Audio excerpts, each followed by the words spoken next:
Olá! Hoje a gente vai mergulhar num livro, olha, surpreendente. De onde vêm as boas ideias, do Steven Johnson.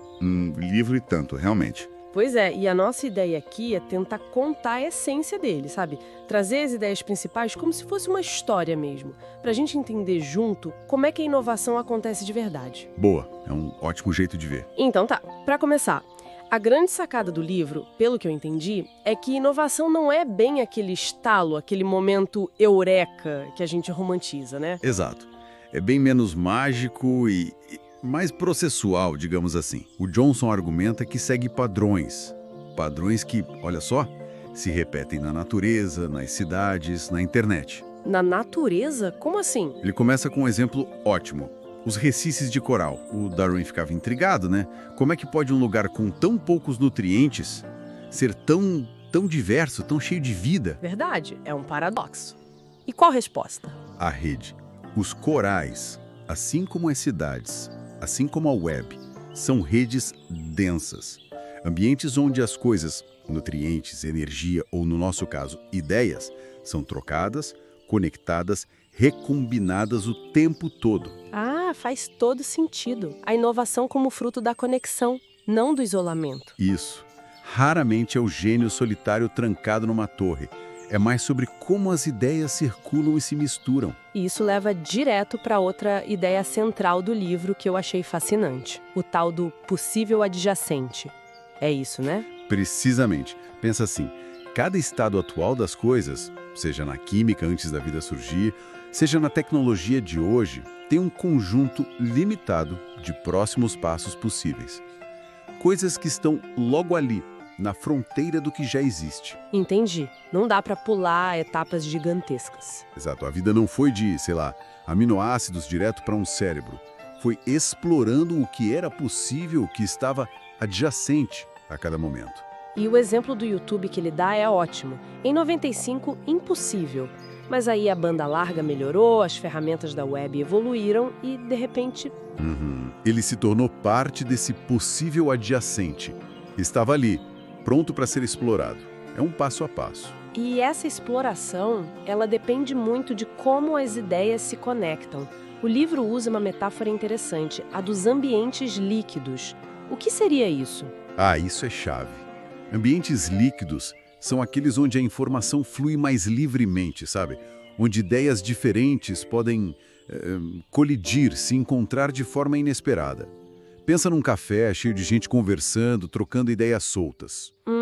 Tipo o oposto de um ambiente sólido, mais rígido, onde tudo fica em caixinhas separadas? Exatamente. Ele até cita o exemplo, meio pesado, da informação compartimentada no FBI antes do 11 de setembro. Quando a informação fica presa, ela não se conecta. No ambiente líquido, mesmo que pareça meio caótico, é onde as combinações novas têm mais chance de surgir. Menos controle, mais fertilidade para ideias novas. Gostei. E isso muda totalmente a nossa visão daquele inventor genial, né? Porque o livro fala dos palpites lentos. Sim, esse é um dos pontos altos para mim. Muitas das grandes ideias não vieram num flash. Foram intuições, sabe? Coisas que ficaram ali cozinhando na cabeça da pessoa por anos, às vezes décadas. Como o Darwin, que você mencionou. Pois é, o Darwin tinha as peças da seleção natural na mão muito antes de conseguir juntar tudo e formular a teoria completa. Levou tempo. O Lee de Forest, que inventou a válvula Audion, a base da eletrônica, ele nem entendia direito como funcionava no começo. Caramba! Então o segredo é cultivar essas intuições. Anotar, revisitar. Exato. Johnson fala muito da importância dos cadernos de anotação do Darwin, por exemplo. Anotar tudo, mesmo o que parece sem sentido na hora, voltar nessas ideias, deixar que elas se conectem com outras coisas que você aprende depois. É um processo de longo prazo. Tira um peso, né? Não precisar ter ideia genial agora. E falando em coisas que não saem como planejado, o livro valoriza muito o acaso, a serendipidade e até o erro. Fundamentalmente, a serendipidade, aquele encontro feliz, inesperado, é um motor poderoso para a inovação. O marca-passo moderno, por exemplo, surgiu porque o engenheiro pegou um resistor errado por engano. Sério? Que história? Verdade. E o Kekulé, o químico que descobriu a estrutura do benzeno, sonhou com uma cobra mordendo o próprio rabo. O erro, o inesperado, eles não são só falhas. Podem ser portinhas para explorar o tal do possível adjacente. Então, ambientes que toleram um certo barulho, uma certa margem para erro, podem acabar sendo mais criativos. Com certeza.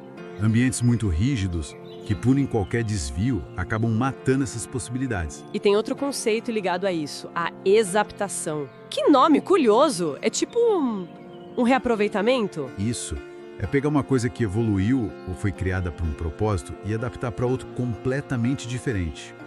É a arte de recombinar o que já existe. Tipo as penas das aves, que surgiram para aquecer e depois... Foram exaptadas para o voo, perfeito. Ou o Gutenberg, que pegou uma prensa de uvas, tecnologia antiga, e adaptou para criar imprensa de tipos móveis. Revolucionou tudo. O GPS era militar, hoje guia a gente no trânsito. É impressionante como as coisas se reaproveitam.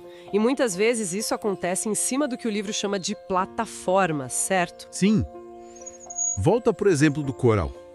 O Recife em si é uma plataforma, construída pelos pólipos, mas que cria um ecossistema, um lar, para milhares de outras espécies inovarem ali em cima. E no mundo digital? A internet é a plataforma óbvia.